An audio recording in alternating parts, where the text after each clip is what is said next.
అసలు ఈ పార్టీ బతికి బట్టగట్టగలుగుతుందా అని చెప్పనే అనుమానాలు రాజకీయ వర్గాల్లో చర్చలుగా నడుస్తున్న సందర్భంలో అవును.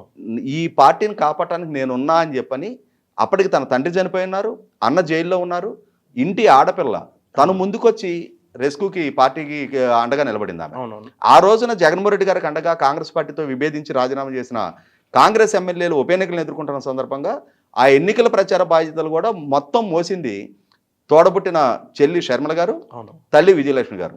అంటే ఒక రకంగా ఇవాళ వైసీపీ పార్టీ ప్రస్థానం దశాబ్ద కాలం పూర్తి చేసుకొని వాళ్ళ అధికారంలో జగన్మోహన్ రెడ్డి గారు ఈ స్థాయిలో కొనసాగుతున్నారు అని అంటే బ్యాక్ బోన్ ఆ వీళ్ళిద్దరు. పార్టీని బతికి బట్టగట్టించింది వాళ్ళిద్దరూ. ఇద్దరు. అవును. ఆ రోజు జగన్మోహన్ రెడ్డి గారు సతీమణి ఇంకొకళ్ళు బయటికి రాలా. రాలేదు. ఆ రోజు బయటకు వచ్చింది పార్టీకి అండగా నిలబడింది శర్మ గారు. అవును.